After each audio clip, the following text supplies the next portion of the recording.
Every single one of these devices has a chip inside that has the ARM CPU. And that ARM CPU is the brain of that device. There's a company nearly every chip maker relies on that doesn't actually make anything tangible. Yet its blockbuster IPO in September valued it above $54 billion. ARM is open for its first trade. It's the largest public offering in over 2 years, has brought confidence back to the IPO market. Computer chip maker ARM Holdings getting a nice reception from Wall Street today. Rather than make chips, the UK-based company designs the architecture, then sells licenses for these instruction sets to companies that make central processing units, or CPUs. What exactly is an architecture? If you think about the CPU as the brain, those are the instructions, or the commands, if you will, that tell the brain what to do, how to walk, how to run, how to lift an object. It also collects royalties on every chip shipped with its technology. ARM is the most pervasive CPU, or brain, in the history of modern electronics. 250 billion of those brains that have shipped in our history. Over 30 billion of those brains ship every single year. ARM's customers include Apple, NVIDIA, Google, Microsoft, Amazon, Samsung, Intel, Taiwan Semiconductor Manufacturing Company. In short, the world's biggest names in tech and chips. Most people think about a device. Then maybe if they're really sophisticated, they think about the chip, but they don't think about the company that came up with the original ideas behind how that chip operates. But once you do understand what they do, it's absolutely amazing. ARM chips are known for using less power than those made with rival x86, the older traditional PC and server architecture used by CPU giants Intel and Advanced Micro Devices. Now there's a surge in adoption of ARM. It's the basis for Apple's M series of processors, which have replaced Intel chips in Macs, for Amazon Web Services' custom server chips, for Qualcomm's flagship Snapdragon chips that are poised to break into the PC market. And now NVIDIA and AMD are reportedly working on ARM-based PC chips too. But in recent years, ARM has also faced plenty of risks. About 20% of its revenue comes from China. Smartphones, which almost all contain ARM processors, are seeing a major sales slump. And when NVIDIA tried to buy ARM for $40 billion, the deal was blocked by regulators. That didn't go the way that everyone anticipated or hoped that it would, but the sun comes up the next day, right? And you have to be able to build from that. CNBC went to ARM in the UK and talked to CEO Rene Haas to find out how it became the year's biggest IPO with so many big-name customers in the face of low smartphone sales and geopolitical uncertainty.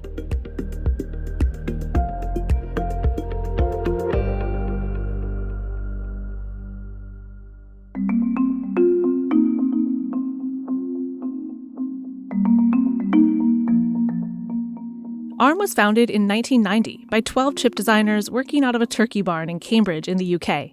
It was originally a joint venture between Apple, Acorn Computers, and VSLI, known today as NXP. But the model was always to come up with a core design that we would license to lots of different companies. Apple launched its early handheld Newton device on the ARM 610 processor in 1993. Way ahead of its time, ran off a battery, had a display, which kind of goes to what the hallmarks of the company are. We were born running a device off a battery that was going to be low cost. So that was the birth of the company. For ARM, they received per unit royalty. And they were able to take that money, reinvest it, hire more staff, and grow and expand. ARM then struck a deal with Texas Instruments, putting its processors in early Nokia mobile phones, beginning ARM's climb to become the dominant architecture in almost all smartphones today. There's probably 16 to 20 CPUs alone inside the smartphone. And it will do things like recognize your fingerprint, it'll manage the camera, it runs all the applications. ARM went public for the first time in 1998. Chief architect Richard Grissenthwaite was there. I joined when we were a much smaller company. We were about 100 people and been very much involved in this tremendous transition that the company's gone through, expanding out from being targeting one particular market area into a wide range of different computing environments. ARM grew rapidly in the 2000s, with the first touchscreen phones introduced in 2007 and the growth of connected home devices in the 2010s. ARM now has some 6,500 employees globally. About a sixth of our population is in the US, and a lot of very high quality engineering, both architecture and microarchitecture, goes on there. And then we've got a lot of people in the UK, and we've got people also in India and in France and in lots of other places around the world. In 2016, ARM went private when it was bought by Japan's SoftBank for $32 billion. Now CEO, Rene Haas was president of the IP Products Group at the time, spearheading diversification into emerging markets, including AI. PC and phone, automotive, data center, and IoT. Every single one of those markets has AI embedded in some way, shape, or form. Stop. Go. ARM says it has some 6,800 patents worldwide, with another 2,700 applications pending. Some of those are for ARM's Neoverse line for high performance and cloud computing, which has helped it break into AI since its launch in 2018. NVIDIA just partnered with ARM on their new Grace Hopper Superchip, which is, designed to combine the GPUs of NVIDIA plus the CPUs of ARM. Obviously huge for AI-related things. That's actually got 72 of our Neoverse cores in it, plus their own big GPUs. By bringing those together and tightly coupling the way that NVIDIA has with the Grace Hopper, they're able to come up with something that's something like 2 to 4 times the performance of what you get on an x86 system for a similar amount of power. But in 2020, ARM owner SoftBank needed cash. It had lost money on investments in companies like WeWork and Uber, so it struck a deal to sell ARM to NVIDIA for $40 billion. 18 months later, the deal fell apart, blocked by regulators and a consortium of ARM's biggest customers that also compete with NVIDIA. It was a long process. Disappointed it didn't happen just because we spent so much time on it, but I was very confident whether it happened or didn't happen, things were going to turn out great for us. Instead, SoftBank announced plans to take ARM public again, and Haas took over as CEO. ARM made its second public debut on September 14th, climbing nearly 25% that day. It's fallen significantly since then. Although it did beat expectations in its first earnings report, revenue guidance came in lower than expected, sending its stock down 7% in extended trading. ARM makes money in 2 different ways, by selling different kinds of licenses, charging companies a fee to access the ARM technology for building their chips. And you're collecting royalties for each of these chips. We are. Yep. Any dollar figure you can put on it? I don't have the numbers off the top of my head, but for us, basically, our model is 60% of our revenues come from the royalties and growing. 40% of it comes from our licensing business. ARM dominates in smartphone processors, but x86 architecture, developed by Intel in the 70s, still leads in computers and server processors. RISC-V is the other main competitor. The free open-source architecture has seen a recent growth in popularity, with backing from some of ARM's big customers like Google, Samsung, and Qualcomm. They may have been seeking alternatives when it looked like NVIDIA was going to buy ARM. RISC-V sits a few years behind where ARM is at, and I don't think we're going to hear a lot about it right away. I do think in low power, in IoT, in simpler designs, that RISC-V does have some traction. Rival x86, meanwhile, has more software developed for it than ARM, although that may be changing. The amount of software support is the thing that actually tends to determine the success or failure of that in the long run. Intel was very good early on with getting a ton of software support for x86. Most servers were x86 based, but what's happened in the server market is that the software has been componentized. It's broken up into containers and things like that, and that makes it easier to run on other architectures like ARM. ARM's biggest differentiator is lower power consumption, something that's helping ARM break into the laptop market. Apple, for instance, says its ARM-based M3 chips give the newest MacBook Pro up to 22 hours of battery life. Apple's move away from Intel was a big proving point for ARM's ability to diversify beyond smartphones. Nobody really believed until Apple went all in and basically cut ties with x86 instruction sets and said, we are going to bet the future of the Mac on ARM. And that was a huge inflection for the company. It was a change of the guard. And this isn't to say that Intel's future is in big trouble, but it certainly started to raise some question marks as to, well, if Apple can do it, can others? In September, Apple extended its deal with ARM through at least 2040.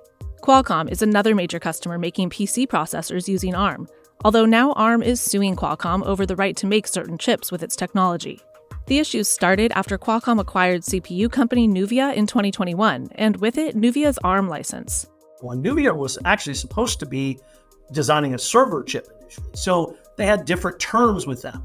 And so Qualcomm thought they could have the same terms. ARM felt no, different companies have different terms. And it's boiled down to essentially that legal discussions around what those terms ought to be. The case is set to go to trial in 2024, and Qualcomm remains committed to introducing ARM-based PC chips on Windows laptops in the next year. On the server side, Amazon Web Services is the big player making ARM-based chips for the data center. And that was the launch of Graviton. And really from there, ARM went from this mobile, low power, IoT, automotive, specialty, embedded to holy cow. We can build next generation servers, PCs, and of course, continue on this massive run of silicon for smartphones, all based on ARM. ARM chips have long been in cars, but it's now a rapid growth area with the rise of self-driving capabilities. And actually, it's one of the most computationally intensive tasks we've ever seen on this planet in terms of mass deployment of it. And what we need to provide is a standard platform to allow the world's software developers to really concentrate on this incredibly hard task going forward. And for this reason, we've developed the AVA development platform, which we're showing here, which consists of 32 of our Neoverse cores. ARM is also seeing growth due to a trend of non-chip companies like Amazon and Apple turning to ARM to design their own custom silicon, allowing them to depend less and spend less on historic chip giants.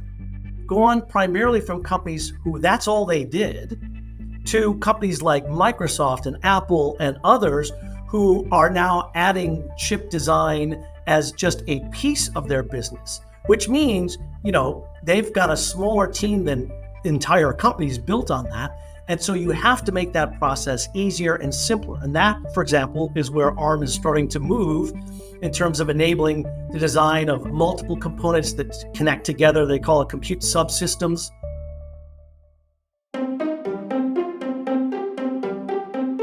While more companies are indeed making inroads into semiconductor design, the recent chip shortage exposed major concern over the fact that more than 90% of the world's chips are made in Asia. Now, China and the US are going back and forth imposing export controls on chip technologies, which could escalate to impact ARM's significant revenue that comes from China. In 2018, SoftBank broke off ARM's China business into an independent entity, ARM China, that's majority owned by a group of Chinese investors. It's essentially to allow us to not only grow our business in China, which is our essentially base core business. We set up a distributor arm, but at the same time, we also create an R&D arm that allows an independent entity to develop products specifically for the China market. Some that are ARM-based, but some that are not ARM-based. Haas says ARM has seen minimal impact from export controls so far. China's a good market for us, about 20% of our business. It's shifted over the years. It used to be largely mobile phone-based. Now it's mostly around the data center and automotive. But ARM China was also embroiled in controversy for years, with SoftBank and ARM trying to oust the CEO of the China business, Alan Wu. Despite being fired twice, Wu refused to leave until last year. Now, several former ARM China employees are starting a new internal chip design company in China with backing from Shenzhen's government. ARM's stock slid more than 5% on the news. It's been very ugly and kind of messy and confusing. And now, of course, some of the people there have moved to start their own company. But again, a lot of Chinese companies have long-standing relationships with ARM. So the expectation is they're going to want to work there because, again, they have that huge base of software. If somebody creates a new architecture, they have to build the software, and that takes years and years and years. In February, ARM China laid off about 100 employees. Meanwhile, rival architecture RISC-V is gaining traction in China as an alternative to US and Europe-based tech that could end up banned in China. Geopolitics aside, ARM also faces risk from the major slump in smartphone sales. If they were still totally dependent on it, it would obviously not be great. But because they've diversified into these other areas, it gives them much more opportunity. That's why you see them focusing so much on things like Neoverse for servers, on autonomous driving with cars, and on these embedded devices. So that's where they see the future moving ahead. We're not as impacted as folks might think, because one of the trends we've seen, particularly in smartphones, is more and more ARM processors that go into those phones. So for us, we've actually seen an increase in royalty per phone. Labor is another market-wide headwind. The world's chip leader TSMC is blaming a shortage of skilled workers for delays at its $40 billion fab under construction in Arizona. We had a shortage of talent, and now it's hard. It's hard for ARM. It's hard for our whole industry. There's no way that demand for semiconductors in the next 10 to 15 years will abate. It's only going to increase. So it's a pretty fierce talent war. That's why ARM is helping launch a semiconductor education alliance to create new pathways for future talent pools, amid the increasing chip needs of generative AI and the growing list of companies like NVIDIA working on ARM-based processors. What that's going to mean is increased demand for ARM technology everywhere in all those markets that I mentioned, and more compute capability, because every single AI application needs a CPU, every single one. You cannot do AI without a CPU, and stop.